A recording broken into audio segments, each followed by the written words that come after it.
இந்த தீபாவளி அஸ்வின்ஸின் இனிப்புகளுடன் உங்கள் விழாவை இன்னும் இனிமையாக்குங்கள். அஸ்வின் ஸ்வீட்ஸ் அண்ட் ஸ்நாக்ஸின் இனிய தீபாவளி நல்வாழ்த்துக்கள்.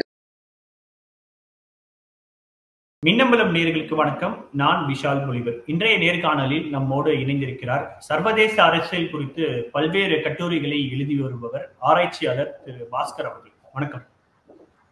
வணக்கம்.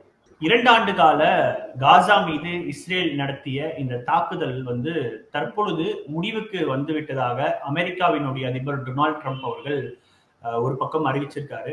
ஹமாஸும் ஒரு பக்கம் இந்த சீஸ்ஃபயர் அப்படின்றது கேரண்டி ஆயிடுச்சு அப்படின்றத ஒரு பக்கம் சொல்றாங்க.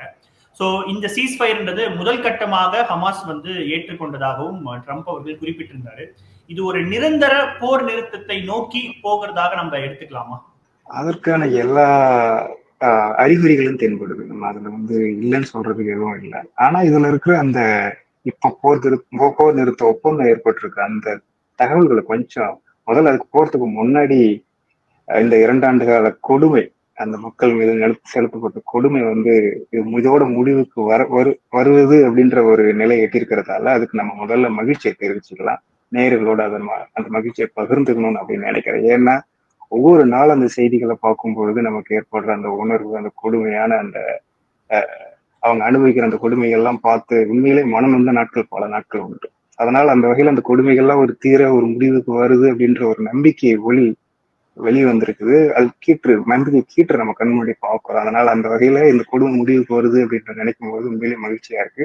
அந்த மகிழ்ச்சியை நேயர்களோட பகிர்ந்துக்கிறதுல உண்மையிலே எனக்கு தனிப்பட்ட முறையில ஒரு மகிழ்ச்சி. இப்போ இந்த தனிப்பட்ட முறையில இந்த மகிழ்ச்சியை தாண்டி இந்த ஒப்பந்த விவரங்கள்லாம் வெளியில வந்திருக்கு, நம்ம பாக்குறோம். இந்த விவரங்கள் என்னென்ன சொல்லுது? நீங்க சொல்லுங்க, இது நிரந்தரமானதா இல்ல தற்காலிகமானதா அப்படின்றத அந்த ஒப்பந்த விவரங்கள்ல இருந்தா நம்ம தெரிஞ்சுக்க முடியும். அந்த ஒப்பந்த விவரம் என்ன சொல்லுது அப்படின்னா, முதல் 24 மணி நேரத்துல அந்த இஸ்ரேலிய படைகள் முதல்ல 2 பேரும் ஒப்புக்கொண்ட ஒரு பகுதியை நோக்கி பின்வாங்கி செல்லணும். இந்த 24 மணி நேரத்துல அந்த மக்களுக்கு தேவையான நிவாரணப் பொருட்களை தங்கு தடையின்றி அனுமதிக்கணும். 2வது. 3வது, இந்த 24 மணி நேரத்துக்குள்ளார இஸ்ரேலிய தரப்பும் ஹமாஸ் தரப்பும் எந்தெந்த பணைய கைதிகளை நீங்க உயிரோடு இருக்கிறாங்க கொடுக்க போறாங்கன்ற தகவல்களை அந்த பேச்சுவார்த்தை நடத்தின அந்த குழு தெரிவிச்சிடும். அதன் பிறகு 72 மணி நேரத்துக்குள்ளார இந்த மொத்த உயிரோடு இருக்கக்கூடிய அந்த பணைய கைதிகளை ஹமாஸும் அங்க சிறையில வதைப்பட்டு கொண்டிருக்கிற அந்த பாலஸ்தீனியர்களை இஸ்ரேலும் விடுவிக்கணும் அப்படின்றதுதான் இந்த மொத்த விஷயமும் கூட. கூடுதலா இப்ப பின்வாங்கினதுல இருந்து மறுபடியும் உள்ள போகாம இருக்கணும் அப்படின்றதும் அந்த ஒப்பந்தத்துல கூறப்பட்டிருக்குது. அதுக்கு 200 பேர் கொண்ட அந்த அமெரிக்க இராணுவத்தினர் மற்றும் இந்த பேச்சுவார்த்தையில ஈடுபட்ட அந்த நாடுகளை சேர்ந்தவர்களும் அந்த கண்காணிப்பாளர்களும் அதுல இருக்கிறதா சொல்றாங்க. இது எவ்வளவு தூரம் உண்மை அப்படின்றது நமக்கு தெரியாது. ஆனா இதெல்லாம் வெளியில இருந்து இதை பார்க்கும்போது இது ஒரு முதல் கட்ட ஒரு ஒப்பந்தமா தான் நம்ம பார்க்க முடியுது. ஆனா இது ஒரு நிரந்தர ஒப்பந்தமா அப்படின்னா, நிரந்தர ஒப்பந்தத்துக்கான அடிப்படைகள் எதுவும் இதுல காணப்படல. இதன் பிறகுதான் பேச்சுவார்த்தை நடத்துறோம் அப்படின்னு சொல்றாங்க. அப்போ இந்த தகவல்கள் இருந்து இப்போதைக்கு போர் நிறுத்தம் வந்திருக்குன்னு தான் சொல்ல முடியுமே தவிர இது நிரந்தர போர் நிறுத்தம் அப்படின்னு சொல்றதுக்கு எந்த அடிப்படை நமக்கு இல்லை. இல்ல, ஆனா இன்னொரு கேள்வி என்ன அப்படின்னா, இப்போ ட்ரம்ப் அவர்கள் ஒரு பக்கம் நிறைய விஷயங்கள் இப்ப நீங்க சொன்ன மாதிரி 20 அம்ச விஷயத்துல முன் வச்சிருந்தாரு. ஆனா இப்ப இந்த போர் நிறுத்தம் அப்படின்றது வேற ஏதோ ஒரு நோக்கத்திற்காக முன்வைக்கப்பட்ட ஒரு எப்படி சொல்றதுன்னா ஒரு நாடகம் அப்படின்றத நம்ம எடுத்துக்கலாமா? என்ன சொல்ல போனா இந்த இதுல 72 மணி நேரத்துக்குள்ளார நீங்க எல்லா பணைய கைதிகளும் கொடுக்கணும் அப்படின்னு சொல்லியிருக்கிறது கிட்டத்தட்ட நமக்கு ஒரு சந்தேகத்துக்குரிய ஒரு விஷயம் தான். ஏன் இவ்வளவு அவசரம் கேட்டுறாங்க? 2 ஆண்டுகள் காத்திருந்தவங்க இன்னும் கொஞ்சம் ஒரு மாதங்கள் காத்திருக்க முடியாதா? ஏன் இந்த 72 மணி நேரத்துக்குள்ள நீங்க மொத்த பேரையும் விடுவிக்கணும் அப்படின்னு சொல்றது அப்படிங்கிறது ஒரு சந்தேக கண்கொண்டுதான் எல்லாரும் பாக்குறாங்க. அரசியலாளர்கள் அத்தனை பேரும் அது சந்தேகத்தை எழுப்புறாங்க. ஏன் அப்படின்னா, இதுக்கு முன்னாடி 2 முறை இந்த போர் ஒப்பந்தம் அறிவிச்சாங்க. ஆனா அறிவிச்சா அந்த போர் நிறுத்தம் மறுபடியும் தொடங்கி இஸ்ரேலிய படைகள் உள்ள போந்து மறுபடியும் அந்த போரை தொடங்கினதான் நம்ம பார்த்திருக்கிறோம். அந்த சண்டை தொடர்ந்ததுதான் நம்ம பார்த்தோம். அதனால இந்த முறையும் இப்ப இந்த அவசரம் காட்டுறதை வச்சு காட்டும் பொழுது நமக்கு என்ன தோணுது அப்படின்னா, அந்த மாதிரி இதுல ஏதோ உள்நோக்கங்கள் இருக்கலாம் அப்படின்றதுக்காக எல்லா அடிப்படைகளும் இருக்கு. அதுக்கு முன்னாடி இந்த இந்த அதாவது ட்ரம்ப் தான் எல்லாத்தையும் தான் எல்லாத்தையும் செய்யறதா ஒரு பிரம்மை ஏற்படுத்துறாரு. அது என்ன சொல்ல போனா, நீங்க உள்ள விடல அப்படின்னா உங்க மேல கடுமையான வன்முறை நிகழ்த்தப்படும், இல்ல வந்து நீங்க இது வரைக்கும் பார்க்காத ஒரு நரகத்தை நீங்க பார்ப்பீங்க அப்படின்ற மாதிரிலாம் ஒரு மிரட்டல் விட்டுக்கிட்டு இருந்தார். உண்மையிலேயே இந்த மிரட்டலோ இந்த மாதிரியான விஷயங்கள்லாம் இதனாலதான் வந்து ஒரு போர் நிறுத்தம் வந்ததான்னு கூட நம்ம சிந்திக்கிறதுக்கு இடம் உண்டு. இது முதல்ல இந்த நரக காமிக்க போறேன் அப்படின்ற மாதிரி சொல்றாரு. இனிமே இன்னும் நரக காப்பிக்கிறது அங்க என்ன இருக்குது? அந்த மக்களுக்கு வந்து 70-80 விழுக்காடு அந்த வீடுகள் அடிச்சு தரமட்டமாக்கப்பட்டுருச்சு. இதுக்கு மேல அங்க வீடுகள், அங்க தங்கறதுக்கு எந்த வீடும் இல்லை. அவங்களுக்கு தேவையான உணவுகள் கொடுக்கப்படல. அங்க வந்து ஒரு பசி பஞ்சம் பட்டினி எல்லாம் வந்து தலைவிரித்து ஆட்டினது வந்து ஐநா அமைப்பு வந்து ஏற்கனவே இங்க பொதுவெளியில அங்க திட்டமிட்ட ஒரு நிகழ்வு அப்படின்னு சொல்றாங்க. இதெல்லாம் என்ன சொல்லுது அப்படின்னா, இருக்க இடமும் உணவும் இல்லாம அந்த மக்கள் அதை விட்டு ஓட வைக்கணும் அப்படின்றதான் அதுல இருக்கிற இலக்கு. அந்த இலக்குல அவங்க உண்மையிலே தோல்வி அடைஞ்சிட்டாங்க. அதே மாதிரி ஒவ்வொரு நாளும் அந்த குழந்தைகளும் அந்த பெரியவர்களும் கொல்லப்படுறது மட்டும் இல்ல, அந்த உணவுக்காக கையெழுந்துறதை பார்க்கும் பொழுதெல்லாம் நமக்கு எவ்வளவு பதவியளிப்பா இருக்கும். இப்போ நம்ம வீட்டுல ஒரு குழந்தையோ, நம்ம வந்து ஒரு பெற்றோர் வந்து நம்ம குழந்தைகளுக்கு வந்து ஒரு குறைஞ்சபட்ச உணவை கூட உறுதி செய்யப்படுத்த முடியல அப்படின்னும் பொழுது அது எவ்வளவு பெரிய வலியா இருக்கும், எவ்வளவு ஒரு நரக வேதனையா இருக்கும். இதை விட இன்னும் பெரிய நரக வேதனை இதுக்கு மேல காமிச்சிட முடியும் இவரால. அந்த குளிர்ல இன்னும் சொல்ல போனா அங்க நம்மள மாதிரி வந்து வெயில் நிறைந்த பகுதினாலும் ஒரு குறிப்பிட்ட காலத்துல பாத்தீங்கன்னா குளிர் இருக்கும், கடுமையான குளிர் இருக்கும். அவங்களால வந்து ஒரு நல்ல சூழல் இல்லை, உறங்குவதற்கான சூழல் இல்லை அப்படின்னா அவங்களால உறங்கவே முடியாது. அங்க இருக்கிற சூழல் அந்த மாதிரி, தட்பவெப்ப சூழல் அந்த மாதிரி. இப்படி உணவு, உடை, இருப்பிடம் இதுல எதுவுமே வந்து அவங்களால வந்து தன்னுடைய சொந்த அடிப்படை தேவைகளை கூட நிவர்த்தி செய்ய முடியாத ஒரு சூழலை ஏற்படுத்திட்டு ஒரு நரகத்தை காமிச்சிட்டு, இதுக்கு மேல நான் ஒரு நரகத்தை காமிப்பேன் அப்படின்னா இது வந்து ஏன்னா அது சிரிப்புகரமான ஒரு விஷயம் தான். ஏற்கனவே அங்க நரகத்துல தான் வாழ்ந்துட்டு இருக்கிறேன். ரெண்டாவது இவர் மிரட்டல், இதுக்குதான் முறையா மிரட்டல் விட்டாருன்னு அதுவும் கிடையாது. இதுக்கு முன்னாடி மிரட்டல் விட்டுருக்கிறார், அந்த அமாசை மிரட்டிருக்காரு. ஆனா அப்பெல்லாம் வந்து பெருசா அமாசை அதை பத்தி கண்டுக்கவே இல்லை, விட்டுட்டு தான் இருந்தாங்க. இப்ப மட்டும் மிரட்டல் விட்டதுக்கு காரணம் என்னன்னா, ஏற்கனவே அது உண்மையை சொல்லணும்னா முன்னாடி மிரட்டல் விடும் போதெல்லாம் பேஸ்மெண்ட் வீக்கு தான், பில்டிங் தான் பெருசா ஸ்ட்ராங்கா இருக்கிற மாதிரி காமிச்சுக்கிட்டு இருந்தாரு. ஆனா இந்த முறை என்னன்னா, அந்த மேற்காசிய நாடுகளோட பேச்சுவார்த்தை நடத்தி அவங்களோட ஒப்புதலோட தான் இந்த முயற்சி தொடங்கப்பட்டது. அப்போ பில்டிங் ஸ்ட்ராங் ஆகிடுச்சு முன்னாடியே. அதை தெரிஞ்சு வச்சுக்கிட்டு தான் இவர் என்ன பண்றாரு அப்படின்னா, நான் வந்து நீ ஒத்துக்கள்னா ஒன்னு அடிச்சிருவோம், மிரட்டிடுவோம், குத்திடுவோன்ற மாதிரி ஒரு மிரட்டல் விடுறாரு. இப்போ இது என்னன்னா, ஏற்கனவே வரப்போற விஷயத்த முன்னாடியே தெரிஞ்சுக்கிட்டு தன்னை வந்து ஒரு வலுவான ஒரு தலைவராகவும் தன்னோட தலைமையில வந்துதான் அங்க வந்து ஒரு அமைதி கொண்டு வரப்படுது அப்படின்ற மாதிரியான ஒரு பிம்பத்தை ஏற்படுத்துற ஒரு நிகழ்வா தான் நம்ம பார்க்கணும் இதை. ஆனா இப்போ ட்ரம்ப்பை பொறுத்த வரைக்கும் நான் தான் வந்து உலகத்தினுடைய பீஸ் மேக்கர் அப்படின்ற ஒரு விஷயத்த கிளைம் பண்றாரு. அப்போ இந்த ஒரு சமாதானத்துல வந்து அவர் வந்து இந்த அமைதி அப்படின்றது வந்து அவருடைய நோக்கம் இல்லைன்றதை நம்ம எடுத்துக்கலாம் இல்லையா? அந்த அமைதி நோக்கத்துல தன்னோட சுயநலத்தை அதுல பார்த்துக்கிறாரு தான் நம்ம அதை எடுத்துக்கணும். இந்த மாதிரி ஒரு ஒரு தேவை ஏற்பட்டிருக்கு, ஒரு அமைதி ஏற்படுத்த வேண்டிய ஒரு தேவை ஏற்பட்டிருக்கு, அது தன்னால ஏற்பட்டதாகவும் அது தான் இல்லைன்னா அந்த அமைதியை ஏற்படுத்த முடியாது. அப்படி தன்னை மாதிரி ஒரு வலுவான ஒரு தலைவர் இருந்ததால்தான் இப்படி ஒரு அமைதி வந்திருக்குதுன்ற மாதிரியான ஒரு பிம்பத்தை கட்டமைச்சு அதன் மூலமா தன்னை அமைதிக்கான தலைவராக காமிச்சிருக்காரு. ஆனா உண்மை என்ன, இது வரைக்கும் அங்க செல்கின்ற எல்லா ஆயுதங்களும் அமெரிக்காவில இருந்து தான் போகுது. அதை இவர் தான் வந்து ஒப்புதல் வழங்குறாரு. அப்போ உண்மையிலேயே ஒரு அமைதிக்கான தலைவர் நான் என்ன பண்ணியிருந்திருக்குன்னா, அந்த ஆயுதங்களை நான் வந்து ஒப்புதல் தரமாட்டேன். இப்ப ஸ்பெயின் அறிவிச்சிருக்காங்க அவங்களோட எந்த ஒரு ஆயுத பரிவர்த்தனை நடக்கக்கூடாதுன்னு சொல்லி அறிவிச்சிருக்கிறாங்க. அது உண்மையிலேயே ஒரு அமைதிக்கான எடுக்கக்கூடிய ஒரு உண்மையான ஒரு முன்னெடுப்பு. அப்படி ஒரு முன்னெடுப்பு எடுத்திருந்தாருன்னா நம்ம வந்து ஒத்துக்கலாம், இவர் வந்து ஒரு அமைதிக்கான தலைவர்னு ஒத்துக்கலாம். ஆனா அந்த பக்கம் கொடுக்க வேண்டிய ஆயுதத்தை எல்லாம் கொடுத்துட்டு அந்த பக்கம் வந்து நான் வந்து அமைதியை வந்து உருவாக்குறேன் அப்படின்னு சொல்லி காமிக்கிறது இது பில்டப் தான் எடுத்துக்கணும். ஓகே, இப்போ இதுல குறிப்பா நம்ம பார்க்க வேண்டியது, ஹமாஸ் வந்து இந்த முதல் கட்ட இந்த பேச்சுவார்த்தை இந்த ஒப்பந்தத்தை வந்து ஏற்றுக்கிட்டாங்க இல்லையா? இப்போ அவங்க பாயிண்ட் ஆஃப் வியூல வந்து எந்த அடிப்படையில இந்த விஷயத்தை ஒப்புக்கொண்டாங்கன்னு நினைக்கிறீங்க? ஏன்னா இப்போ ட்ரம்ப் சொன்ன நிபந்தனையை தான் வந்து ஹமாஸ் இப்போ ஏற்றுக்கொண்டு இருக்காங்கன்னு பொழுது இப்போ வேற வழி இல்லாம ஹமாஸ் வந்து இது ஏற்றுக்கிட்டாங்க அப்படின்னு நம்ம எடுத்துக்கலாமா? எனக்கு தெரிஞ்சு நம்மளுடைய பார்வையில இப்ப பார்க்கும்போது ட்ரம்ப்பால தான் இதை எடுத்துக்கிட்டாங்கன்றது பாக்குறத விட இதுக்கு கூட யாரெல்லாம் இருந்தாங்க அப்படின்றது ரொம்ப முக்கியமான விஷயம். இது வரைக்கும் நடந்த பேச்சுவார்த்தைகள்ல கத்தார், ஹமாஸ் அமைப்பு மற்றும் இஸ்ரேலியர்கள் இவங்கதான் முன்பு இருந்திருந்தாங்க இது வரைக்கும். ஆனா இப்ப யாரெல்லாம் இணைஞ்சிருக்கிறாங்க அப்படின்னா, எகிப்து, துருக்கி போன்ற நாடுகளும் கத்தாரோட சேர்ந்து இந்த பேச்சுவார்த்தையில ஈடுபட்டு இருக்கிறாங்க. மறைமுகமா மற்ற நாடுகளும் இதுல வந்து பங்கெடுத்துக்கிறாங்க அப்படின்றதுதான் செய்திகள் சொல்றது. பின்னாடி நம்ம பார்க்கலாம்.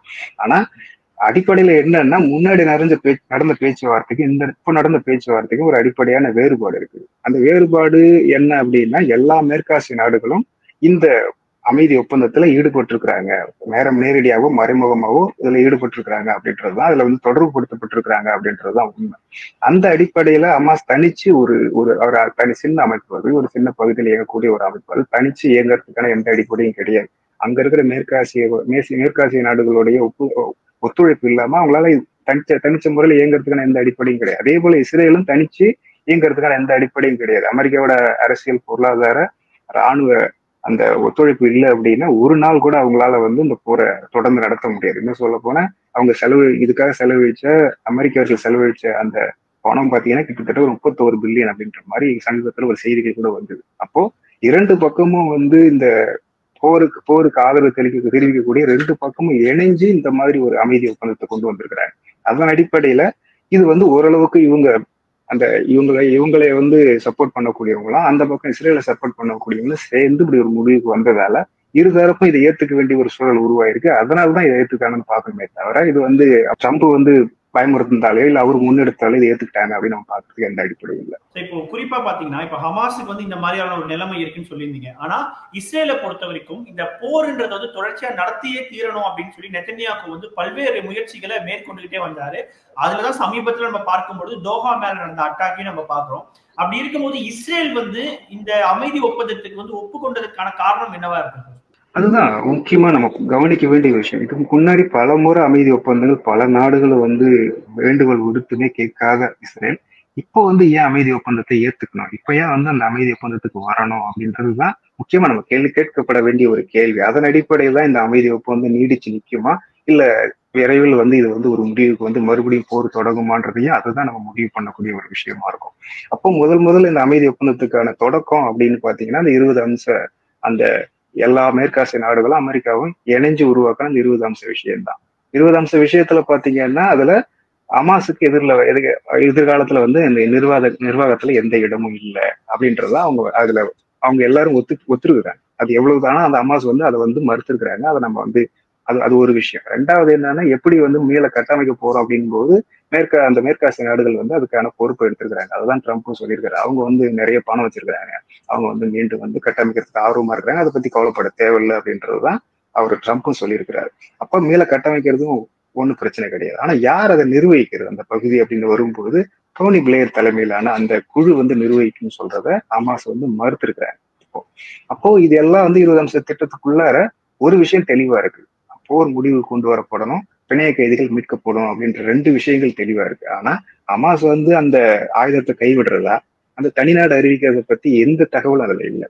அப்போ ஹமாஸ் ஆயுதத்தை கைவிடணும் அப்படின்னா அவங்க என்ன பண்ணணும், தனிநாடு அறிவிக்கணும் அப்படின்றது அவங்களுடைய கோரிக்கை. அப்ப ரெண்டுமே ஒண்ணுக்கு ஒண்ணு முரணா இருக்கு. அங்க இவங்களுடைய கோரிக்கை நிறைவேறாத போது அவங்க ஆயுதத்தை கைவிடுறதுன்றதோ அந்த நிர்வாகத்துல பங்கெடுக்க கூடாதுன்னு சொல்றதோ ஒன்னும் அது ஏற்றுக்கொள்ளக்கூடியதா இல்லை. அவங்களுக்கு அதை ஏற்க முடியாதுன்றதை ஏற்கனவே அவங்க அறிவிச்சுட்டாங்க. ஆனா இந்த 20 அம்ச திட்டத்துக்கு முன்னாடி என்ன நடந்தது, இப்போ இப்படி எல்லாரும் சேர்ந்து ஒரு 20 அம்ச திட்டத்தை முன்வைக்கிறாங்க அப்படின்னா அதுக்கு ஒரு காரணம் இருக்கும், அதுக்கு ஒரு பின்னணி இருக்கும். அந்த பின்னணி என்ன அப்படின்னு பார்த்தோம்னா அதுக்கான தொடக்க புள்ளியை நம்ம எதை பார்க்கலாம் அப்படின்னா கத்தார்ல கூடுன அந்த ஹமாஸ் தலைவர்களை கொலை செய்யறதுக்காக திட்டமிட்டு இஸ்ரேலிய போர் விமானங்கள் அங்க ஒரு ஏவுகணை தாக்குதல் தொடுத்ததுதான் ஒரு தொடக்க புள்ளியா எல்லாரும் பாக்குறாங்க. ஆனா உண்மையான தொடக்க புள்ளியை நம்ம எதை பார்க்கணும் அப்படின்னா நேரடியா ஈரான் மீத ஆயுத தாக்குதல் தொடுத்ததுதான் நம்ம உண்மையான ஒரு தொடக்க புள்ளியா நம்ம பார்க்கணும். அதுக்கப்புறம் நடந்த அந்த மேற்காசில் நடந்த அந்த நகர்வுகள்னு பாத்தீங்கன்னா நிறைய பாரதூரமான விளைவுகளை ஏற்படுத்தக்கூடிய ஒரு நகர்வு. அதுவும் ஒரு சில வாரங்கள்ல இவ்வளவு மாற்றங்களை யாரும் எதிர்பார்த்திருக்கக்கூடிய ஒரு மாற்றங்களே கிடையாது. முதல் விஷயம், ஈரானுக்கும் ரஷ்யாவுக்கும் இடையிலான அந்த ஒப்பந்தம், அதாவது கூட்டு புரிந்துணர்வு ஒப்பந்தம் அப்படின்ற ஒரு விஷயம் நடைமுறைக்கு வந்திருக்குது.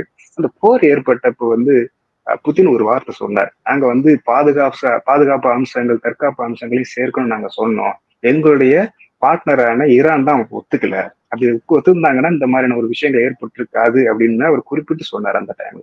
அப்ப அதன் பிறகு மறுபடியும் இந்த ஒப்பந்தம் இப்போ வேகமா நடைமுறைக்கு வந்திருக்குது. இந்த மாசத்துல இருந்து நடைமுறைக்கு வந்திருக்கு. நடைமுறைக்கு வரும்போது இன்னொரு விஷயத்தையும் சொல்றாங்க, பேச்சுவார்த்தை, அதாவது இப்போ மிரட்டல் நடந்துகிட்டு இருக்குது, அதாவது இவங்க மேல மறுபடியும் நாங்க போர் தொடுப்போன்ற ஒரு மிரட்டல் வரும்போது அவங்க என்ன சொல்றாங்க அப்படின்னா அது பாதுகாப்பு அம்சத்தையும் உள்ளடக்குனது, அதனால இங்க கவனத்துல எடுத்துக்கணுன்றத ஸ்ட்ரெஸ் பண்ணி சொல்றாங்க அந்த ரஷ்ய தரப்பு. அதுக்கு என்ன அர்த்தம் அப்படின்னா நாங்க நீங்க தாக்குனீங்கன்னா குறிப்பிடத்தக்க அளவுக்கு எங்களுடைய பங்களிப்பும் மறைமுகமாகவும் நேரடியாகவும் இருக்கும் அப்படின்றதுதான் அது காட்டுது. ரெண்டாவது, அந்த ஒப்பந்தம் முடிவுக்கு வந்ததுக்கு பிறகு, அதாவது அது நடைமுறைக்கு வந்ததுக்கு பிறகு அதுக்கப்புறம் தான் அந்த தாக்குதல் நடக்குது. கத்தார் மேலான நேரடி தாக்குதல் நடக்குது. நேரடி தாக்குதல் நடந்த உடனே அந்த சவுதியும் பாகிஸ்தானும் இந்த நாட்டின் மீது மற்றவர்கள் படையெடுத்தாலோ இல்ல மற்ற நாடுகள் அந்த நாட்டின் மீது தாக்குதல் தொடுத்தாலோ இருவரும் தன் மீது நடத்தப்பட்ட தாக்குதலா கருதி என்ன பண்ணணும், நேட்டோ மாதிரி நம்ம என்ன பண்ணணும், ஒருவர் தற்காத்துக்கணும்னு சொல்லி ஒரு ஒப்பந்தம் போட்டிருக்கிறாங்க. அது வந்து அணு ஆயுதத்தையும் உள்ளடக்கியதா அப்படின்னு சொல்லி அந்த நாட்டு வெளியுறவு அமைச்சர் கேட்கும் போது ஆமாம் அப்படின்னு பதில் சொல்றாரு. அப்ப என்ன அர்த்தம் அப்படின்னா, ஈரான் வந்து சொந்தமா அணு ஆயுதங்களை தயாரிச்சு தன்னை தற்காத்துக் கொள்ளுதல் அப்படின்ற அந்த பாதையை தேர்ந்தெடுத்துச்சு. ஆனா இது வரைக்கும் அவங்க அணு ஆயுதம் தயாரிக்கல. ஆனா அதுக்கான வலிமையோடு நாங்க இருக்கிறோம் அப்படின்னு சொல்லி உலகத்தை தெரிவிக்கிறாங்க. ஆனா சவுதி என்ன சொல்லுதுன்னா, ஏற்கனவே அணு ஆயுதத்தை கையில வச்சிருக்கிற பாகிஸ்தான் கூட வந்து ஒரு ஒப்பந்தத்தை ஏற்படுத்திக்கிட்டு தனக்கான அணு ஆயுத தற்காப்பை ஏற்படுத்திக்கிறாங்க. இது வந்து இது வரைக்கும் யாரும் எண்ணி பார்க்காத ஒரு விஷயம். ஆனா இது ஒரு நாள்ல நடந்ததானே கிடையாது. அப்படி எந்த ஒரு ஒப்பந்தமும் அவசர கதியில நடந்திருக்க முடியாது. ஒண்ணு. ரெண்டாவது, அமெரிக்கர்களுடைய ஆதரவு இல்லாம இது நடக்கவும் முடியாது. ஏன்னா அங்க ரெண்டு பேர் இந்த பாகிஸ்தானுடைய ஆயுதங்களை 2 பேர் வழங்குறாங்க. ஒண்ணு 70 விழுக்காடு ஆயுதம் வந்து சீனாவில இருந்து வருது, 30 விழுக்காடு ஆயுதம் வந்து அமெரிக்காவில இருந்து வருது. F-16 போன்ற அந்த போர் விமானங்கள்லாம் அமெரிக்காவில இருந்து தான் வரணும். அதுக்கான மெயின்டெனன்ஸ், அதாவது மெயின்டெனன்ஸ் பொருள்லாம் அவங்க தான் கொடுத்தாகும். அவங்க வந்து முடியாதுன்னு சொல்லும் போது அது என்ன பண்ண முடியும், அவங்களால வந்து ஒரு போர் நடவடிக்கைகளையோ ஒரு தற்காப்பு நடவடிக்கைகளையோ அவங்களால ஈடுபடவே முடியாது. அதே போல சீனாவும் நீங்க வந்து இந்த மாதிரி ஒப்பந்தம் போட்டீங்க அப்படின்னா உங்களுக்கு வந்து நான் ஆயுதம் தரமாட்டேன் அப்படின்னு சொல்லிட்டாங்கன்னா முடிஞ்சு போச்சு. அப்போ இது தனிச்சா எடுத்த முடிவு அப்படின்னு சொல்லி நம்ம வந்து என்றதுக்கு எந்த அடிப்படையும் இல்லை. இல்ல பல நாடுகளும் வந்து ஒப்புதல் இல்லாம இப்படியான ஒரு முடிவு எடுத்துக்க முடியாது. ஆனால் அப்படி ஒரு முடிவை வேகமா எடுத்து செயல்பாட்டுக்கு வந்துருச்சு. அப்ப ஈரான் ரஷ்ய ஒப்பந்தம் ஒரு முடிவுக்கு வந்துருச்சு. அதன் பிறகு வந்து சவுதி பாகிஸ்தான் ஒப்பந்தம் முடிவுக்கு வந்தது. அதன் பிறகு முக்கியமா இன்னொரு விஷயம் நடந்துச்சு. என்ன நடந்துச்சு அப்படின்னா, அமெரிக்காவும் கத்தாரும் இணைந்து இந்த மாதிரி அதே மாதிரி ஒரு ஒப்பந்தம், அதாவது கத்தாரின் மீது தாக்குதல் தொடுக்கப்பட்டால் அது வந்து அமெரிக்காவின் மீதான தாக்குதலாக கருதப்பட்டு அதுக்கு பாதுகாப்பு வழங்கப்படும் அப்படின்னு சொல்லி ட்ரம்ப் வந்து ஒரு எக்ஸிக்யூட்டிவ் ஆர்டரை வந்து சைன் பண்ணார். அது இன்னும் ஒரு முக்கியமான விஷயம். அப்போ அந்த பகுதியுடைய மொத்த தற்காப்பு கட்டமைப்பும் முழுக்க மாறி போச்சு. இப்ப மாறினா இப்ப எந்த நாடு எந்த நாட்டு மேலேயும் வந்து நீங்க வந்து போர் தொடுத்தாலும் மற்ற நாடுகள் உள்ள வரும். அது வந்து ஒரு பிராடரான ஒரு பெரிய போராதான் அது முடியும் அப்படின்ற ஒரு சூழல். அப்படி சூழல் ஏற்பட்ட பிறகு இப்ப நம்ம 20 அம்ச அந்த ஒப்பந்தம் வர்றதை நம்ம பாக்குறோம். அப்ப என்னன்னா, கிட்டத்தட்ட அங்க இருந்த அந்த மேற்காசிய சூழல் வந்து கிட்டத்தட்ட மாறி போயிடுச்சு. இதுக்கு போருக்கு முன்னாடி இருந்த சூழலும் இப்ப இருந்த சூழலும் மொத்தமா மாறினதுக்கு பிறகுதான் இப்படியான ஒரு 20 அம்ச திட்டம், அதை வந்து அது மேற்காசிய நாடுகளும் அமெரிக்காவும் இணைந்து இந்த மாதிரியான ஒரு 20 அம்ச திட்டத்தை உருவாக்குறது, அதை வந்து ஹமாஸ்ட கொடுத்து நீங்க ஏற்கதான் வேணும்னு சொல்றது. அதன் பிறகு அவங்க அதுக்கு ஒரு நேர்மறையான பதிலை வழங்கி இப்போ வந்து ஒரு முதல் கட்ட ஒரு பேச்சுவார்த்தையின் மூலமா ஒரு முதல் கட்ட போர் நிறுத்தத்தை அறிவிச்சிருக்கிறாங்க. அப்போ இந்த சூழல் ஏற்பட்ட மாற்றம் தான் இப்படியான ஒரு போர் நிறுத்த நடவடிக்கைக்கு காரணமா இருக்கு. அப்ப இந்த மாதிரி ஒரு சூழல் ஏற்பட்டிருக்க பிறகு இந்த நீங்க சொன்ன மாதிரி நெத்தன்யாகு வந்து இப்ப எந்த நாட்டு மேலேயும் ரொம்ப எளிமையா போர் தொடுக்கிறதுன்றது சாத்தியமற்றதா மாறி போச்சு. இப்போ இனிமே அவரால் வந்து தொடர்ந்து யார் மேல தாக்குதல் தொடுக்க முடியும், அதிகபட்சம் சிரியா மேலேயும் லெபனான் மேலேயும் தாக்குதல் தொடுக்க முடியும். அது அவங்கள்ட்ட தான் அந்த மாதிரியான ஒரு பாதுகாப்பு நடவடிக்கைகள் இல்லாம இருக்கு. மற்ற எந்த நாட்டு மேலேயும் இவங்களா எந்த போர் தொடுக்க முடியாது, குறிப்பா ஈரானின் மீது போர் தொடுக்க முடியாது. அப்படி ஒரு சூழலை எட்டினதுக்கு பிறகுதான் இப்படி ஒரு அமைதி ஒப்பந்தம் வந்திருக்கு. அப்ப இந்த சூழல் மாற்றம் தான் இப்படியான ஒரு அமைதி ஒப்பந்தத்துக்கு காரணம்னு சொல்லி ஒரு முடிவுக்கு வரலாம். அப்ப நீங்க சொல்ல வச்சு பார்க்கும்போது சார், இஸ்ரேலுக்கு மட்டும் இல்லாம அமெரிக்காவுக்கும் ஒரு நெருக்கடி ஏற்பட்டதுனால அவங்களும் இந்த அமைதி பேச்சுவார்த்தையை நோக்கி அவங்களும் தள்ளப்பட்டிருக்காங்க இல்லையா? அப்படி ஒரு அமெரிக்காவுக்கு ஒரு சூழல் ஏற்பட்டது அப்படின்றத விட இந்த போர் தொடங்குறதுக்கான அடிப்படை ஒரு நோக்கம் இருக்கும். எந்த ஒரு போர் தொடங்கினாலும் எதை கண்ணை மூடிட்டு ஏதோ ஒரு ரவுடி வந்து ஒருத்தரை வந்து கூட்டு வச்சு அடிக்கிற விஷயம் கிடையாது. நிறைய செலவு செஞ்சு உயிர்களை பலி கொடுத்து செய்யக்கூடிய ஒரு கிட்டத்தட்ட ஒரு ஆயுதங்கள் மூலமா செய்யக்கூடிய ஒரு அரசியல் பொதுவா சொல்லுவாங்க. இதை அப்படியான ஒரு அரசியல்ல ஒரு நோக்கம் இல்லாம ஒரு அரசியல் செய்ய முடியாது. அதுக்கு ஒரு பொருளாதார நோக்கம் இருக்கு. அந்த பொருளாதார நோக்கம் அப்படின்னா, இந்த ஹமாஸ் தாக்குதல் நடந்த போது என்ன நடந்துச்சு, ஐமெக் அப்படின்னு சொல்லக்கூடிய ஒரு India middle eastern European economic corridor அப்படின்ற ஒரு விஷயத்த உருவாக்குனாங்க. அது அறிவிக்கப்பட்டுச்சு. அந்த அறிவிக்கப்பட்டதுக்கு பிறகுதான் இப்படி ஒரு தாக்குதல் தொடங்குச்சு. அதன் பிறகு வந்து நெத்தன்யாகு என்ன சொன்னாருன்னா, இது வந்து ஒரு இஸ்ரேல் வந்து இந்த போரின் பிறகு பாத்தீங்கன்னா ஒரு வணிக மையமா இது மாறிடும் அப்படின்னு சொல்லிதான் அவர் சொல்லிட்டு இருந்தார். எப்போ அந்த நோக்கம் இப்ப நிறைவேறதுக்கான வாய்ப்புகள் இருக்குதா அப்படின்றதான் பார்க்கணும். அந்த நோக்கம் நிறைவேறலையான்றதை நம்ம அடுத்த கேள்வியில பார்க்கலாம். முதல்ல வந்து இப்போ இந்த போரோட நோக்கம், இந்த இஸ்ரேலோட நோக்கம் நிறைவேறிக்கா முதல்ல. அப்போ அது பரந்துபட்ட அளவுல பார்க்க வேண்டிய விஷயம். உடனடி நோக்கம் என்ன, பணைய கைதிகளை விடுவிப்பது. ரெண்டாவது, அங்க இருக்கிற அந்த ஹமாஸை அழித்தொழிப்பது அப்படின்ற ரெண்டு நோக்கத்தை அறிவிச்சுட்டு தான் என்ன பண்ணாரு, நெத்தன்யாகு உள்ள போனார், போர் தொடுக்க போனார். அந்த 2 நோக்கத்தை அவர் அடைஞ்சாரா அப்படின்னு பாத்தீங்கன்னா இது வரைக்கும் அடையல. ஒரே ஒரு பிணைய கைதியை மட்டும் விடுவிச்சதா, ஒரு முறை போரிட்டு விடுவிச்சதா நம்ம பார்த்தோம். மற்ற நேரங்கள்ல வந்து விடுவிக்க போற நேரத்துல பிணைய கைதிகள் வந்து உயிர் விட்டதா தான் நமக்கு தகவல்கள் வந்துச்சு. அப்ப அதன் பிறகு வந்து இவ்வளவு 2 வருடங்கள் போரிட்ட பிறகும் இவங்களால ஒரே ஒரு பணைய கைதியை தவிர வேற யாரையும் உயிரோட மீட்க முடியல அப்படின்றதான் உண்மை. ரெண்டாவது, அங்க இருக்கிற ஹமாஸை வந்து முழுமையா அழிச்சு ஒழிப்போம் அப்படின்னு சொல்லி ஒரு தன்னுடைய போர் நோக்கமா அறிவிச்சாங்க. இப்ப வரைக்கும் அப்படியும் முழுமையா அழிக்கப்படல. அப்ப 2 நோக்கத்திலயும் வந்து நெத்தன்யாகு வந்து தோல்வியை தழுவிட்டார். போற விஷயத்துல தோல்வியை தழுவிட்டார். இதுக்கு மேலேயும் போய் நம்ம மொத்த காசாவை நாங்க ஆக்கிரமிச்சதுக்கு பிறகு நாங்க வந்து பிணைய கைதிகளை மீட்போம் அப்படின்னு சொல்லி தான் சமீபத்துல போனார். ஆனா அது முடியாத ஒரு விஷயம் அப்படின்றதுதான் நடைமுறை யதார்த்தமா மாறி போச்சு. அப்போ இஸ்ரேல் தன்னுடைய நோக்கத்துல தோல்வி அடைஞ்சு போச்சு. ரெண்டாவது, அமெரிக்காவுடைய நோக்கம் என்ன? இந்தியாவை மையமா வச்சுக்கிட்டு ஒரு ஐமக்ன்ற அந்த எக்கனாமிக் காரிடாரை வந்து இஸ்ரேல் வழியா செயல்படுத்துறது அப்படின்றதுதான் அந்த பொருளாதார நோக்கம். அந்த பொருளாதார அறிவிப்பு எதுக்கு வந்துச்சு அப்படின்னா, ஐஎன்எஸ்டிசின்னு சொல்லக்கூடிய நார்த் சவுத் டிரான்ஸ்போர்ட் காரிடார்னு சொல்லி ஈரான், ரஷ்யா, இந்தியா நாடுகள் இணைஞ்சு அறிவிச்சாங்க. அந்த அறிவிச்சதுக்கு பிறகு அதுக்கு மாற்றாதான் இந்த ஐமக்ன்ற எக்கனாமிக் காரிடார் அறிவிக்கப்பட்டுச்சு. அப்ப ஐமக்ன்ற அந்த எக்கனாமிக் காரிடார் வந்து இதுக்கு மேலேயே செயல்படுத்த முடியுமா, அதுக்கான அடிப்படைகள் இருக்கான்னு சொல்லி நம்ம பார்க்கணும். அப்படி ஒரு அடிப்படைகள் உருவாயிருக்கா அப்படின்னா, அந்த எக்கனாமிக் காரிடாரோட மையம் எதுன்னு பாத்தீங்கன்னா இந்தியாவுக்கும் இப்ப அமெரிக்காவுக்கும் நடக்கக்கூடிய வணிக போர் எல்லாருக்கும் தெரியும். அப்போ இந்த வணிக போர் நடைபெற்றதுக்கு பிறகு அப்போ இந்தியாவை மையமா வச்சுக்கிட்டு இந்த ஒரு ஐமேக் என்று சொல்லக்கூடிய அந்த எக்கனாமிக் காரிடார் செயல்படுத்த முடியுமானா, பொருளாதார வளையத்தை செயல்படுத்த முடியுமானா முடியாதுன்ற யதார்த்தத்தை அது எட்டிடுச்சு. இன்னும் சொல்ல போனா இதை அறிவிக்கும் பொழுது பைடனோட நிர்வாகம் இருந்துச்சு. பைடனோட நிர்வாகம் என்ன அப்படின்னா, அந்த ஏற்கனவே இருந்த அந்த உலகமய பொருளாதார கட்டமைப்புல தொடர்ந்து சிந்திக்கிறது அப்படின்றதுதான் உண்மை. அப்படியான ஒரு கட்டமைப்புல ஒரு புதிய திட்டம் அறிவிக்கப்பட்டது. ஆனா இப்ப இருக்கிற நிலைமை என்ன? இப்போ ட்ரம்ப் வந்ததுக்கு பிறகு எல்லா உற்பத்தியையும் அமெரிக்காவுக்கு கொண்டு வர்றது, அமெரிக்காவில் உற்பத்தி செஞ்சு உலக நாடுகளுக்கு விற்பனை செய்யறது அப்படின்ற அந்த அடிப்படையே மாறி போச்சு. முன்னாடி இருந்த அடிப்படையும் இப்ப இருந்த அடிப்படையும் மாறி போச்சு.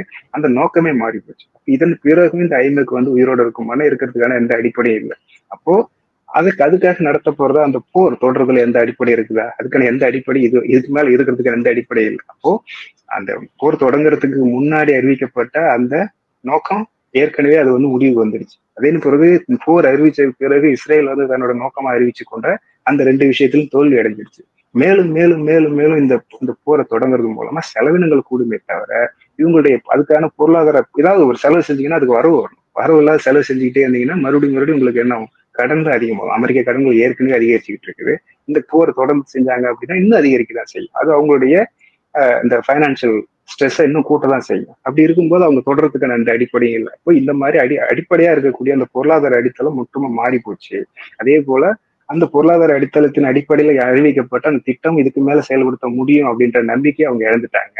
மூணாவதா, இந்த இஸ்ரேல் வந்து உலகம்தான் பெரிய ராணுவம், அவங்க நினைச்சதெல்லாம் செஞ்சிருவாங்க அப்படின்ற மாதிரியான ஒரு பிம்பம் கட்டமைக்கப்பட்டது. அந்த பிம்பமும் பொய்யா போச்சு. அவங்களால வந்து அறிவிச்சு கொண்ட ஒரு சின்ன அமைப்பு அவங்களால வந்து தோற்கடிச்சு தன்னோட பிணைய கைதிகளை மீட்கிறதுக்கு அளவுக்கு கூட அவங்கள்ட்ட வலிமை கிடையாதுன்றது உலகம் முழுக்க பார்த்துட்டோம். அப்போ எல்லா வகையிலும் தோல்வி அடைஞ்ச பிறகுதான் இப்படியான ஒரு பேச்சுவார்த்தைக்கு வந்து முதல் கட்ட ஒரு சமாதானம் ஒப்பந்தம் அறிவிக்கப்படுறது பார்க்கிறோம். அப்ப அந்த சூழல் மாற்றம் தான் இப்படியான ஒரு பேச்சுவார்த்தைக்கு வந்து அதன் மூலமா பிணைய கைதிகளை மீட்பது, அது தன்னுடைய நோக்கமான ஹமாஸை வந்து அழிக்க முடியாது, அதே சமயத்துல அவங்கள உலக நாடுகளுடைய துணையோட அவங்களை அதுல இருந்து அகற்றுறது, அந்த நிர்வாகத்துல இருந்து அகற்றுறதுன்ற அடுத்த பேச்சுவார்த்தையை நோக்கி நகர்ந்துருக்காங்க. போரின் மூலமா செய்ய முடியாது, இனிமே வந்து என்ன பண்ண போறாங்க, அரசியல் பேச்சுவார்த்தையின் மூலமா செய்யறது அவங்க செய்யறாங்க. அப்போ இந்த வகையில வந்து ஏற்கனவே இஸ்ரேல் தோத்து போச்சு. அப்போ ஹமாஸ் வெற்றி அடைஞ்சிருச்சா? அவங்க நோக்கம் வந்து ஒரு இவ்வளவு உயிர்களை பலி கொடுத்துருக்காங்க இல்லையா, அவ்வளவு பேரை பலி கொடுத்துருக்காங்க, 67,000 பேரை பலி கொடுத்துருக்காங்க, இவ்வளவு வேதனைகளை அனுபவிச்சிருக்காங்க, நரகத்துல வாழ்ந்துருக்காங்க. எதுக்காக? தனக்கு வந்து ஒரு சுதந்திர தேசம் வேணும், எனக்கான ஒரு சுதந்திர நாடு, விடுதலை பெற்ற ஒரு நாடா நாங்க அறிவிக்கப்படணும் அப்படின்றது அவங்களுடைய நோக்கம். இப்ப சமீபத்துல பாத்தீங்கன்னா பல நாடுகள் வந்து பலஸ்தீனத்தை அங்கீகரிச்சதை நம்ம பார்த்தோம். ஆனா அது முழுமையா அங்கீகரிக்கப்படலை, இன்னும் வந்து தனி நாடா அறிவிக்கப்படலை அப்படின்றதெல்லாம் உண்மைதான். நம்ம வந்து அதுல ஒண்ணு மாற்று இருக்கலாம். ஆனா அதை நோக்கி நகர்ந்துருக்கிறாங்க அப்படின்னா உலகம் முழுக்க இருக்கிற மக்கள் வந்து இன்னைக்கு தெருக்கள்ல இயங்கி பாலஸ்தீன கொடிகளை ஏந்துறாங்க. அப்போ அந்த தேசம்ன்றது ஒரு என்ன சொல்ல போனா ஒரு சர்வதேசியமா மாறிடுது. சர்வதேச நாடுகளுடைய ஆதரவுல அரசுகள் ஒப்புக்கொள்ளனா கூட சரிதான், அரசுகள் வந்து இந்த தனி நாடா அங்கீகரிக்கலாம் சரிதான், உலக மக்களின் மனங்கள் வந்து தனி நாடா அங்கீகரிக்கப்பட்டுச்சு அப்படின்றதுதான் உண்மை. அப்போ இதன் அடிப்படையில பார்க்கும்போது அவங்களுடைய நோக்கத்துல குறிப்பிடத்தக்க அளவுக்கு முன்னேறி இருக்காங்க. அது கொடுத்த வேலை மிகப்பெரிய விலைதான், நம்ம இல்லைன்னு சொல்ல முடியாது. ஆனா அவங்க நோக்கத்துல குறிப்பிடத்தக்க அளவுக்கு முன்னேறி இருக்காங்க. இன்னும் முடிவா அவங்களுடைய தனிநாடு அப்படின்ற ஒரு நோக்கம்ன்றது இன்னும் முழுமை அடையல, அது அடையும் அப்படின்னு நம்பலாம். இஸ்ரேல் காசா இந்த போர்ல நம்ம பார்த்தோம் அப்படின்னா நெத்தனியாகு சொன்ன ஒரு முக்கியமான விஷயம் என்னன்னா, இந்த ஹமாஸை வந்து முழுமையா அழிக்கணும் அப்படின்றதுதான் அவங்களுடைய நோக்கமா இருந்துச்சு. அந்த அடிப்படையில தான் வந்து ஹாஸ்பிட்டல் மேலேயா இருக்கட்டும், இல்ல பள்ளிக்கூடங்கள் மேல இது மேலலாம் வந்து குண்டு போட்டு அதை நியாயப்படுத்தினாங்க. ஆனா இங்க கேள்வி என்னன்னா, இஸ்ரேல் ராணுவம் ஒரு பக்கம் இவ்வளவு பலமா இருக்கு, அமெரிக்காவினுடைய பொருளாதார உதவி, ஐரோப்பிய நாடுகளினுடைய பொருளாதார உதவி இந்த அளவுக்கு வந்து ஒரு வலுவா இருக்காங்க. ஹமாஸை பொறுத்த வரைக்கும் அவங்களுக்கு அதிகபட்சமாக ஈரானினுடைய ஆதரவு தான் அதிகபட்சம் இருக்கு. ஆனா அதே மாதிரி படைகள்லயும் பாத்தீங்கன்னா ரொம்ப சிறிய படைகளா தான் இருக்காங்க. ஆனா அவங்களால வந்து ஒழிக்க முடியல அப்படின்னா, அப்ப ஹமாஸ் இருக்கட்டும், அப்பதான் நம்மளால அரசியல் செய்ய முடியும் அப்படின்றதையும் வந்து இஸ்ரேல் வந்து ஒரு கோணத்துல அணுகுறாங்களா? இது எப்படி நம்ம புரிஞ்சுக்கிறது? அவங்க முதல்ல ஹமாஸுக்கு நிலைச்சு நிக்கிறதுக்கு காரணம் என்ன அப்படின்னா, அவங்களுடைய போர் முறை. அவங்க எடுத்துக்கிட்ட போர் முறைன்றது ஒரு கொரில்லா போர் முறை. நேருக்கு நேரா வந்து எதிரி எதிர்த்து நின்று சண்டை போடுற போர்ல அவங்களால இவ்வளவு பெரிய எதிரியை வந்து எதிர்கொள்ளவே முடியாது. அப்ப அவங்க கொரில்லா போர் முறை அப்படின்றத வந்து கை கொள்றாங்க. இது வந்து இவங்க மட்டும் போய் கை கொண்ட ஒரு முறை கிடையாது. ஏற்கனவே வியட்நாம் போர்லயும் அப்படிதான் வந்து அவ்வளவு பெரிய ஒரு வலிமை வாய்ந்த அமெரிக்காவை எதிர்கொண்ட வியட்நாம் மக்கள் அப்படிதான் வந்து அவங்களை தோற்கடிச்சாங்க. அதே போல பல இடங்கள் அந்த மாதிரியான கொரில்லா போர் முறையை பல விடுதலை போராளி குழுக்கள் வந்து இந்த மாதிரியான ஒரு முறையை கையாண்டு எதிர்கொண்டு வெற்றி அடைஞ்சிருந்தா நம்ம பார்க்கிறோம். ஆனா அந்த போர் முறையில முக்கியமான விஷயம் என்ன அப்படின்னா மக்களுடைய ஆதரவு. நீங்க ஒளிஞ்சிருந்தா சண்டை போடுறீங்க. அப்போ ஒருத்தர் உங்கள்கிட்ட காட்டி கொடுத்துட்டாங்க அப்படின்னா உங்களால அந்த சண்டையை வந்து தொடர்ந்து செய்ய முடியாது அப்படின்றதான் அதுல இருக்கிற முக்கியமான விஷயம். அப்போ இந்த கொரில்லா போர் முறையை நீங்க கை கொள்றது அப்படின்னு சொல்லி ஒரு முடிவு எடுக்குது அப்படின்னா ஒரு அமைப்பு, அதுக்கு பரந்துபட்ட அளவுல மக்களுடைய ஆதரவு இருக்கணும். அதே போல அந்த கொரில்லா போர் முறையில போரிடுறவங்களும் மக்களும் வேறு வேறு கிடையாது. மக்களும் அவங்கதான், போரிடுற போராளிகள் அவங்கதான். பெரும்பான்மை ஏதாவது ஒவ்வொரு குடும்பத்திலும் ஒருத்தர் வந்து போரிட்டு இருப்பார். அப்படி இருக்கும்போது ஒரு சொந்த குடும்பத்தை யாரும் வந்து காட்டி கொடுக்க முன் வரவே மாட்டாங்க. அதே போல இன்னொரு விஷயம் என்ன அப்படின்னா, இன்னைக்கு நம்ம ஊர்ல பாக்குறோம் எவ்வளவு பேர் நமக்கு ஒன்றியத்துடைய பொறுப்ப நம்ம தமிழ்நாட்டுடைய போராட்டத்துல வந்து எத்தனை பேர் வந்து நம்ம பக்கம் நிக்கிறாங்க, போராட்டத்துக்கு ஆதரவா நிக்கிறாங்க, எத்தனை பேர் அந்த பக்கம் நின்று சண்டை காட்டி விட்டு இருக்கிறாங்கன்றதெல்லாம் நம்ம பாக்குறோம். ஆனா அங்க இவ்வளவு வேதனைகளை சந்திச்ச பிறகும், இவ்வளவு பசி பஞ்சம் பட்டினி உயிர் போச்சு, குழந்தைகளை இழந்தாங்க, எலும்பும் தோலுமா நிக்கிற அந்த குழந்தைகளை பார்த்தோம். இவ்வளவு நடந்ததுக்கு பிறகு அந்த மக்கள் வந்து உறுதியா தன்னுடைய விடுதலைக்காக நின்று இருக்கிறாங்க அப்படின்றதுதான் உண்மை. அதுதான் அவங்கள ஹமாஸ் இயக்கத்தை வந்து நிலைநிறுத்திருக்கே தவிர மற்ற எந்த அரசியல் நிலைநிறுத்தல. அப்ப மக்களுடைய ஆதரவும் மக்களை சார்ந்து அங்க வாழ்ந்திருக்கிறது தான், மக்களை சார்ந்து அந்த இயக்கம் கட்டமைக்கப்பட்டிருக்கிறது தான் உண்மையை தவிர மற்ற நாடுகளுடைய அரசியல்லாம் அது 2ஆம் பட்சம் தான். நம்ம 2ஆம் பட்சமா தான் நம்ம பார்க்கணும். முதல்ல அவங்களுடைய ஆதரவால் தான் இவங்க ஜெயிக்கிறாங்கன்ற மாதிரி தலைகீழ புரிஞ்சுக்க. மக்களுடைய ஆதரவால தான் அவங்க வந்து இன்னமும் நிலைச்சு நிக்கிறாங்க. மக்களுடைய ஆதரவால தான் அவங்களால இவ்வளவு நாள் நினைச்சு நின்று சண்டை போட முடிஞ்சது அப்படின்றதுதான் உண்மை. ஆனா உண்மையிலே வந்து இஸ்ரேல் வந்து அவங்களுடைய எந்த ஒரு தொடர்பு இல்லாம இருந்தாங்களா, இவங்களுடைய ஆதரவு இல்லாம இருந்துச்சா, மறைமுக ஆதரவு இல்லாம இருந்துச்சானா கிடையாது. இப்ப முன்னாடி வந்து பாத்தீங்கன்னா அப்படியான தொடர்புகள் மறைமுக ஆதரவுகள்லாம் இருந்திருக்கு. அந்த காசா பகுதியை வந்து வளர்த்து ஒரு பெரிய அளவுல வந்து கட்டமைச்சதுல வந்து அவங்களுடைய ஒத்துழைப்பு இருந்திருக்குன்றதுதான் உண்மை. ஏன்னா அவங்களுடைய ஆதரவு இல்லாம இங்க எந்த ஒரு பொருளும் உள்ள போய் வெளில வர முடியாது அப்படின்றதுதான் உண்மை. ஆனா அது வந்து ஒரு இன்டர்னல் பாலிடிக்ஸ், அது வந்து முன்னாடி நடந்த பாலிடிக்ஸ். ஆனா அதுக்கு பிறகு நடந்த பாலிடிக்ஸ்ல வந்து அதோட கோணங்கள், அதுக்கான தொடர்புகள் எல்லாமே மாறிடுச்சு. எல்லாருக்கும் தொடர்பு இருக்கு. எகிப்தோட தொடர்பு இல்லாம ஹமாஸால இயங்க முடியாது, அவங்களுடைய ஆதரவு இல்லாம ஹமாஸால இயங்க முடியாது. கத்தாருடைய ஆதரவு இல்லாம ஹமாஸால இயங்க முடியாது. இன்னொன்னு கூட நீங்க பார்க்கலாம், பல பேர் என்ன நினைக்கிறாங்க அப்படின்னா நம்ம வந்து இஸ்ரேல் தான் வந்து அமெரிக்காவை கட்டுப்படுத்துகின்ற அளவு கூட பாக்குறாங்க. அதுதான் வலிமையான வந்து வெள்ளை மாளிகையை வந்து தன்னோட கட்டுக்குள்ள வச்சிருக்கிற ஒரு மிகப்பெரிய பலம் பொருந்த நாடா பாக்குறாங்க. ஆனா என்ன நடந்துச்சு, கத்தார் மேல தாக்குதல் நடந்ததுக்கு பிறகு அவ்வளவு பலம் பொருந்திய அந்த நெத்தன்யாகு ட்ரம்ப் முன்னாடி உட்கார்ந்துகிட்டு என்ன பண்ணாரு, அவங்க எழுதி கொடுத்த அந்த வாசகத்தை, மன்னிப்பு கேட்கிற வாசகத்தை படிச்சு காமிச்சார் கத்தார் நாட்டுக்கு. அப்போ கத்தாரை வந்து குறைச்சு மதிப்பிடக்கூடாதுன்னு சொல்லலாம். அவங்க கத்தார் வந்து நீ பாக்குறதுக்கு ரொம்ப சின்ன நாடாக இருந்தாலும் அங்க மிகப்பெரிய அளவு வளம் இருக்குது. அந்த வெள்ளை மாளிகைல அவங்களுக்கான ஒரு அந்த என்ன சொல்லுவாங்க இன்ஃபுளுன்ஸ் சொல்லுவாங்க இல்லைங்களா, அது வந்து இவங்களுக்கு இணையான அங்க இன்ஃபுளுன்ஸ் இருக்கு அப்படின்றதுதான் அது காட்டுச்சு. இவ்வளவு பெரிய நாங்க வெளியில கட்டுற அந்த பிம்பம்ன்றது இவங்களுக்கு எப்பயுமே வந்து என்னன்னா நாங்க வந்து வெள்ளை நாளிகள் நாங்க சொல்றதுதான் சட்டம் அப்படின்ற மாதிரி இருக்குது. ஆனா உண்மை என்ன, இவங்களுக்கு அரசியல் ஆதரவு இருக்குது. அங்க உள்ளுக்குள்ள இருக்கிற இவங்களுடைய ஆதரவு பெற்றவர்களை வச்சுக்கிட்டு இப்படியான ஒரு அரசியல் ஆதரவு கட்டமைக்கிறதுன்றது ரொம்ப சாத்தியமான விஷயம்தான், பலமான ஆதரவு தான். ஆனா இவங்க என்ன கொடுக்குறாங்க அதுக்கு பதிலா? உண்மையை சொல்லணும், அமெரிக்கா தான் இவங்களுக்கு பணம் கொடுத்துட்டு இருக்கு. மாசம் நீங்க வந்து போய் பார்த்து தேடி எடுத்தீங்க அப்படின்னா ஆண்டுதோறும் வந்து அமெரிக்காவில இருந்து இஸ்ரேலுக்கு வந்து கொடுக்கக்கூடிய நிதி உதவிகள் பார்த்தீங்கன்னா பல பில்லியன் டாலர். அந்த நாடுதான் இந்த பொருளாதார ரீதியை இவங்களுக்கு பணம் கொடுத்து வளர்த்துக்கிட்டு இருக்கே தவிர இவங்க திருப்பி கொடுக்கறது குறைவா இருக்குது. அப்போ அவங்களுடைய பொருளாதார தேவைகள் இருக்கிற வரைக்கும் பணம் கொடுத்துட்டு தான் இருப்பாங்க. அது பொருளாதார தேவைகள் குறையும் பொழுது அது இயல்பாவே இந்த அரசியல் ஆதரவு குறையும். அந்த அரசியல் ஆதரவு குறையும் பொழுது இது சுமையா மாறிடும். இது வரைக்கும் அவங்களுக்கு இப்போ ஒரு எண்ணெய் சார்ந்த அந்த பொருளாதாரத்துல நிறைய விஷயங்களை கொடுத்துட்டு இருந்தது. பொருளாதார